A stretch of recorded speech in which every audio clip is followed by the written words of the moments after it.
Hi, René here.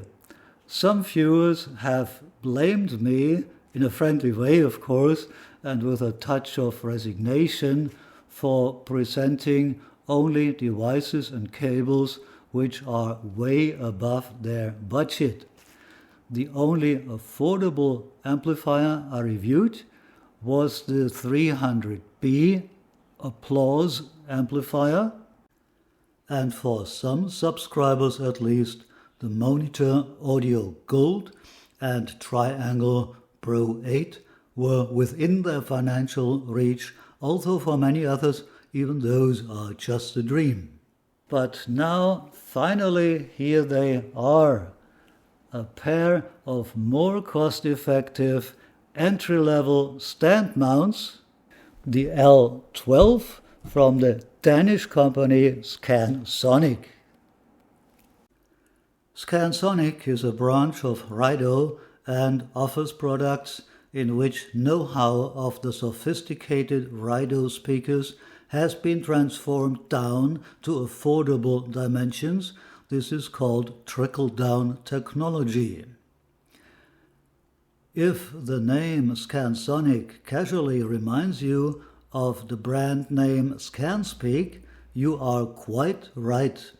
The umbrella company Dantax, founded in 1969, bought up Scanspeak in 1977 and later in 2009 also incorporated Rido.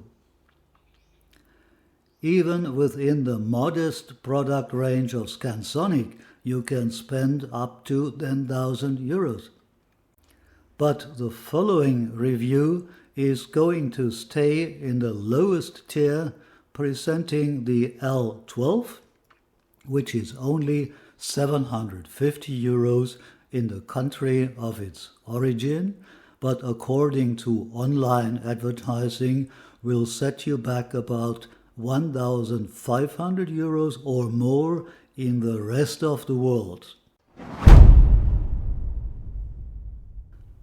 In order to appraise their so-called Scandinavian design and to listen to them, I first had to carry a weight of 14.5 kilograms per box into my listening room and to unpack them.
The L12 is a petite, slender floor stander.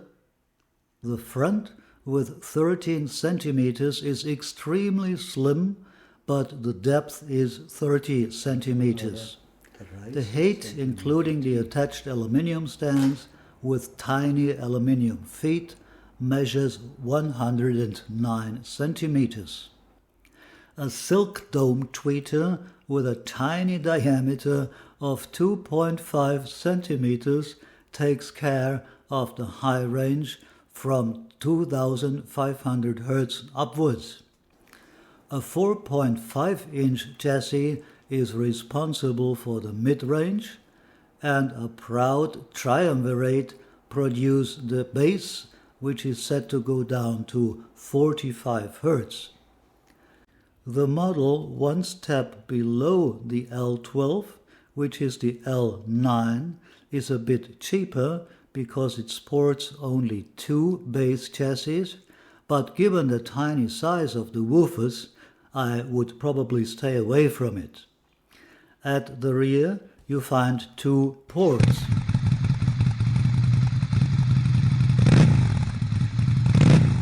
Apparently, this is a 3-way bass reflex system.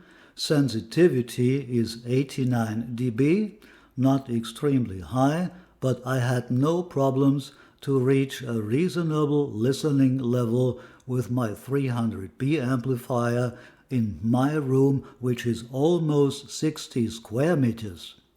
As most people will use them in smaller rooms, there is no reason to worry about high enough volumes, and those who prefer to listen to rock concerts at full throttle will buy different types of speakers anyway. My pair of L12 here is in walnut design. They are also available in black and white. The type plate replaces a spec sheet, which you will soon lose anyway. Here you can read every day, if you are forgetful, that impedance is 4 to 8 ohms and that you can use amplifiers between 10 and 180 watts. The first number, 10 watts, thrills us immediately because this opens the gates wide open for a host of low-powered tube amplifiers. Even the bi-wiring fraction is spoilt here, as you can tell by the 2 pairs of terminals, not exactly gold-plated, but robust. The specs are done. Let's prepare the setup for the listening test.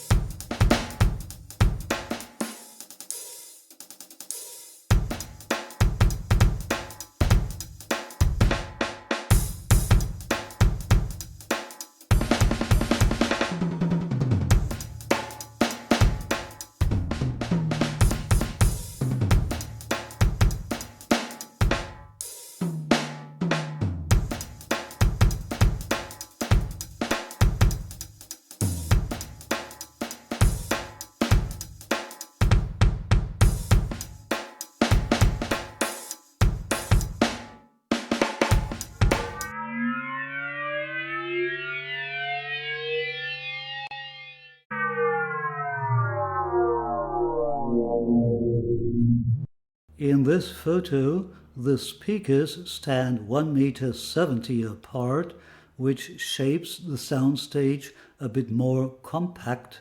I prefer a wide and airy presentation. At 2.60 meters, there is still no glade in between. The musicians did not play in ping-pong style at all.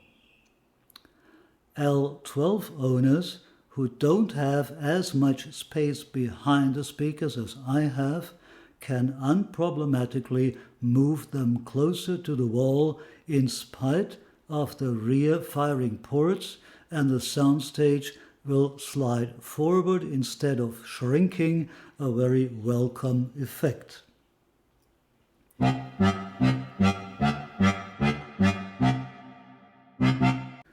I started my listening session with still clouds and a solitary crane, because I was very curious how the L12 would be handling the synthesizer bass on that track. There is a moment when an initial wave of bass is still rolling on, when a second, even stronger one sets in.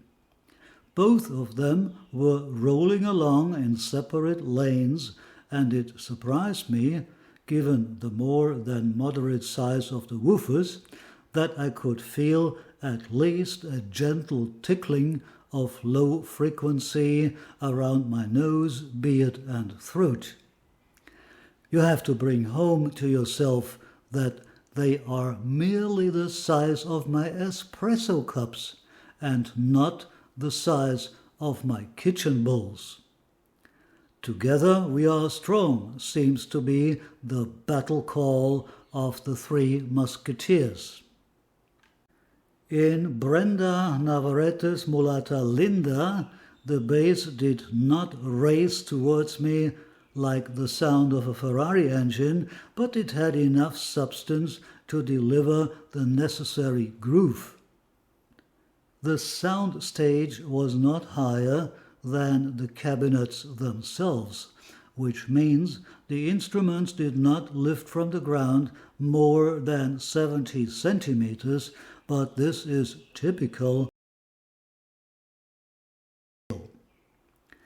It would have been nice to locate the voices of Brenda and her background singers higher than the achieved 80 centimeters, but this once again is due to the reduced dimensions produced by all entry-level devices. On the other hand, I found the separation of the singer and the choir so perfect that it made me curious to listen to Nana Freelon's Straighten Up and Fly Right, known among high-enders for its super dynamic presentation of various voices appearing in complicated mixtures and timings. Here the L12 could really convince and win me. I enjoyed the presentation. Broken Angel. The guitar sounded to scale as I know it, but the stage did not reach endlessly into an almost vanishing depth. The violin was closer to the front musicians than I love to hear that, but in this category it's just okay. I hesitated a little to use Jelena Ekemov's composition Mommy's Shawl, because it's a demanding piece for piano quintet, but after the first beats I relaxed when I noticed how orderly the Scansonics could unravel the musicians. The size of the piano was credible within the smaller scale, dominating the stage, but at the same time leaving space to develop and breathe for the xylophone, the sounds of which were beautifully rising, but, of course, disappeared after passing the critical height of 1 meter. The bass was marching strong, and the trumpet sounded mellow enough not to offend the listener's ears. With less complacent recordings, especially in the field of jazz, it can happen that the L12 lacks a little meat on the bones. The remedy is easy, and I already mentioned it. Use a tube amp. The L12 cannot boast the absence of slight colorations, but this is due to financial limitations for the production of entry-level speakers.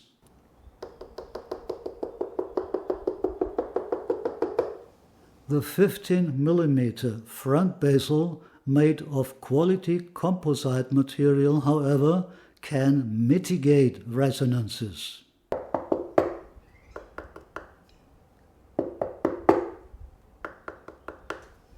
This is great because the bezel can help the membranes from which the sounds jump off onto the imaginary soundstage to get on their journey as smooth as possible.